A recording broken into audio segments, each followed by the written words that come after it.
नमस्कार दोस्तों, कैसे हैं आप। आज हम बात करेंगे किसी भी डेयरी फार्म के सफल होने के 3 स्तंभों की। आज ऊपरी ऊपरी बातें बिल्कुल नहीं होगी। हम बात करेंगे 3 स्तंभों की जिनके बिना डेयरी लाभ में आ ही नहीं सकती, जिनके बिना जो डेयरी है वो चल ही नहीं सकती। तो वो 3 स्तंभ कौन कौन से हैं? वो 3 स्तंभ है, सबसे पहले ब्रीडिंग, फीडिंग और कंफर्ट।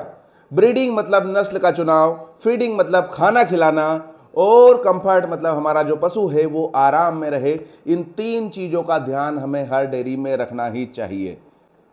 सबसे पहली बात करें हम ब्रीडिंग की, तो कौन सी ब्रीड हम पालें, ये पूरी तरह से आपके ऊपर है कि आप भैंस की डेयरी खोल रहे हैं या गाय की डेयरी खोल रहे हैं। दोनों की अपनी अपनी विशेषताएं हैं, दोनों की अपनी अपनी चीजें हैं। तो पशुपालन में अगर हमने ऐसी प्रजाति को चुन लिया जिसका दूध उत्पादन ही बेहद कम है, तो आप उसको रोज का अगर बादाम हलवा भी खिलाएंगे तो दूध उत्पादन नहीं बढ़ने वाला है। दूसरी ओर अगर हमने केवल दूध के आधार पर ऐसी नस्लों का चुनाव कर लिया जो हमारे वातावरण में फिट ही नहीं बैठ रही है, वो आते ही बीमार हो जाती है। और आपने ये देखा भी होगा, जो एचएफ की प्योर ब्रीड होती है वो कहीं बाहर से हम लेके आते हैं, और 1000-1500 किलोमीटर से जब लेके आते हैं तो 40-50 घंटे तक अगर वो ट्रक में रहती है तो वो आते ही बैठ जाती है। वो कई बार तो खड़ी ही नहीं हो पाती है। दूसरी चीज है, कई पशु बीमार हो जाते हैं, और बीमार होने के बाद और उनमें 5-10 हज़ार का इलाज होता है, उसके बावजूद भी वो पशु जो है वो नहीं बच पाते हैं। तो ब्रीड का चुनाव करते समय ये बेहद ध्यान रखना चाहिए कि हम किस टाइप की ब्रीड का चुनाव करें। तो हमें ब्रीड का चुनाव 100% एचएफ की जगह 60 से 70% जो एचएफ होती है उनका करना चाहिए, और संकर नस्ल की जो जानवर है चुनाव करना चाहिए। अगर हमने कम दूध वाले जो पशु है उनका चयन कर लिया तो हम कितना भी अच्छा मेहनत कर लें, कितना भी अच्छा खिला लें, दूध उत्पादन नहीं हो सकता। और ऐसी नस्ल भी अगर ले आए कि जो दूध तो दे रही है लेकिन बीमारियों के प्रति बहुत ज़्यादा ससेप्टिबल है, उनमें बहुत बीमारियां होती है, तो आज नहीं तो कल वो जो पशु है वो मर जाएगा, और उसकी पशु के मृत्यु उपरांत एक डेयरी में आर्थिक हानि इतनी बड़ी हो जाएगी कि जिसकी क्षति करना बड़ी कई बार तो कठिन हो जाता है।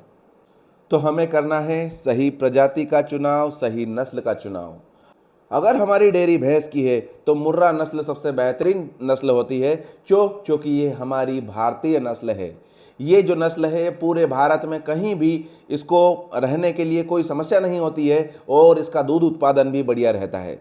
तो अगर भैंसों की डेयरी की बात करें तो मुर्रा जो नस्ल की जो पशु हैं वो सबसे बेहतर होते हैं। जाफराबादी भी होते हैं, और भादावरी भी होते हैं, और दूसरी नस्लें होती हैं, लेकिन हमने ये देखा है कि जहाँ जहाँ मुर्रा नस्ल की डेयरी है वो सब एक सफल उत्पाद है।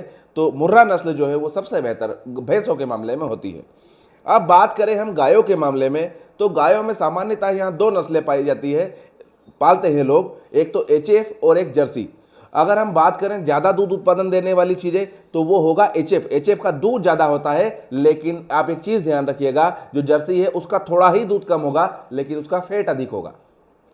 दूसरी चीज़ ये होगी कि जो एचएफ है वो बीमारियों के लिए ज़्यादा प्रॉम्प्ट रहती है। आप ये यकीन मानिए कि जब से हमारे देश में जो बाहर एचएफ लेके आए हैं, तो ये कई बार कई डॉक्टरों ने भी कहा कि अगर हमने प्योर एचएफ यहाँ ला दी तो थाइलेरिया का यहाँ प्रकोप हो जाएगा।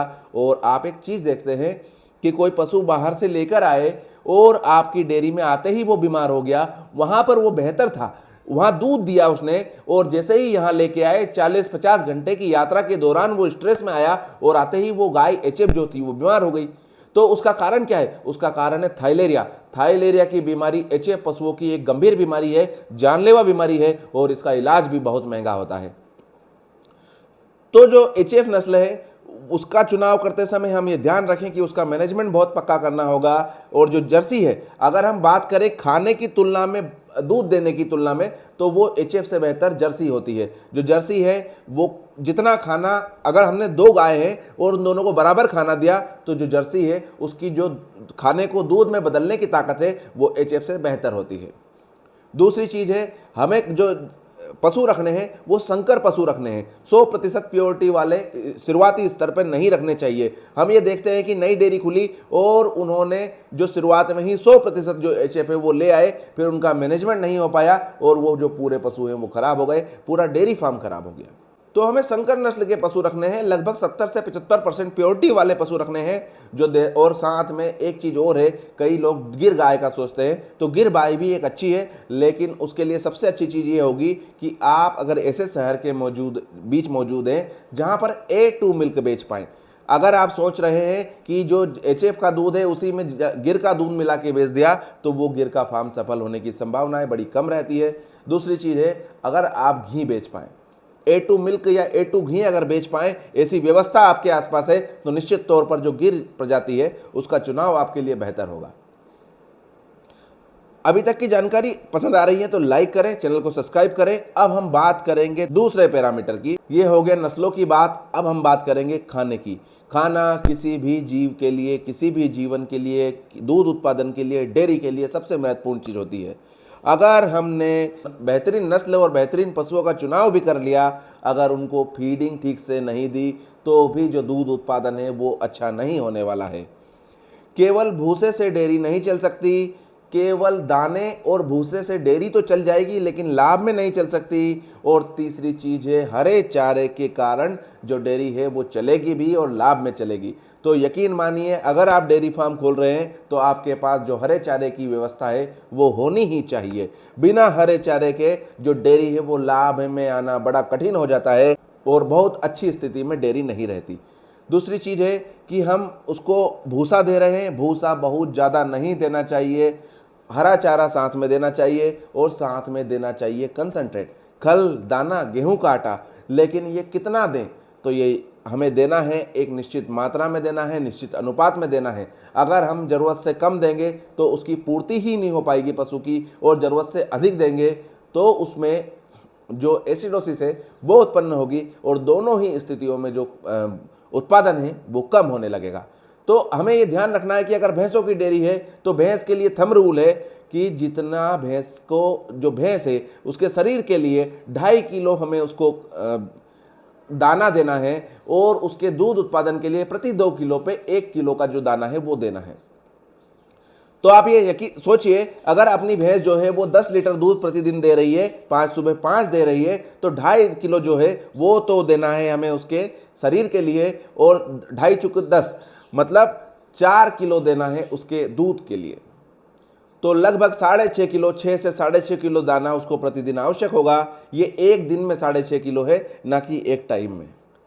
इसी तरह से अगर बात करें गाय की, तो गाय में जो शरीर है उसके लिए, जो गाय के शरीर के मेंटेनेंस के लिए जो चाहिए वो चाहिए 2 किलो, और उसके प्रति दूध उत्पादन में 2.5 किलो पे 1 किलो देना होता है। तो अगर हमारे पास ऐसी गाय है जो 20 लीटर दूध दे रही है, तो हमें लगभग 2 किलो तो उसको शरीर के लिए देना है, और 2.5 किलो के हिसाब से 8 किलो देना है उसके दूध के लिए। तो लगभग 10 किलो के आसपास जो दाना है वो हमारी गाय को हमें प्रतिदिन देना होगा, तभी इसका दूध उत्पादन बेहतर होगा। इससे ज़्यादा देने पे एसिडिटी उत्पन्न होगी और जो पशु का दूध उत्पादन है वो कम होगा, और दाना इससे कम देने पर जो उसका परिसंचरण है, जो उसका पशु का मेंटेनेंस है शरीर का और दूध उत्पादन का, वो नहीं बन पाएगा, तो भी दूध उत्पादन कम होगा। तो जो भोजन है उसका ध्यान रखेंगे। अब हमने ये अगर कर लिया तो दूध ज़्यादा मिलेगा, ज़्यादा लंबे समय तक मिलेगा। और अब आएगी सबसे ज़रूरी चीज़, ऐसी चीज जिसमें डेली का कोई खर्चा नहीं है, हमें बस कुछ कुछ चीजें ध्यान रखनी है। ये कम से कम खर्चे में दूध का उत्पादन बढ़ाने की सबसे बड़ी चीज होती है, वो होती है पशु को आराम प्रदान करना। ये हमने देखा, अगर पशु जो है वो किसी भी कारण से बेचैन अगर हुआ, मान लिया कि एक छोटी जगह में ज्यादा पशु रख दिए, ना तो वो ठीक से खड़े हो पा रहे, ना वो बैठ पा रहे, तो यकीन मानिए वो पशु दिन भर बेचैन रहेगा, और जो उसका दूध उत्पादन करने की क्षमता है वो ड्रास्टिकली बहुत तेजी से गिरने वाली है। तो हम जो पशु हैं उनको जो निश्चित उनको जगह चाहिए उसमें रखें। दूसरी चीज़ है, जुए किल्ली का प्रकोप खूब हो गया उनके ऊपर, और जो पशु को वो दिन भर इरिटेट कर रहे हैं, खा रहे हैं, ऐसी भी स्थिति में जो पशु है वो दूध उत्पादन नहीं दे सकता। आपने ये सुना होगा कि हमने क्या किया, वहाँ कोई मंत्रोपचार लगा दिया, कोई साउंड ऐसा लगा दिया, उसकी वजह से पशु का दूध उत्पादन 10% बढ़ गया। तो निश्चित तौर पर ये पशु को कंफर्ट देने की, आराम देने की ही एक प्रक्रिया का हिस्सा है। तो आराम का, पशु जितना आराम में रहेगा, जितना वो बेहतर स्थिति में रहेगा, उसे कोई कष्ट नहीं होगा, तो उस स्थिति में जो पशु है वो दूध को सर्वोच्च लेवल मेंटेन करेगा। इन 3 चीजों के ऊपर, आपकी ब्रीडिंग, फीडिंग और कंफर्ट, अगर इन चीजों के ऊपर हमने ध्यान रख लिया तो निश्चित तौर पर दूध उत्पादन हमारा बढ़ जाएगा और हमारी डेयरी लाभ में आ जाएगी। डेयरी लाभ में आने का एक और जो कारण है वो है बच्चों का रखरखाव। अगर आपने बच्चों का रखरखाव भी साथ में कर लिया तो यकीन मानिए आपकी जो डेयरी है वो दिन दूनी रात चौगुनी तैयारी करने वाली है। आने वाले 4 से 5 सालों में डेयरी उस स्तर पर पहुंच जाएगी जहां हम सोच भी नहीं सकते। अगर जानकारी अच्छी लगे तो लाइक करें, कमी रह गई हो तो डिसलाइक करें और कमेंट्स में बताइए कि कहां कमी रह गई, उनको भी सुधारने का प्रयत्न करेंगे। तो जय हिंद, जय भारत, नमस्कार, धन्यवाद।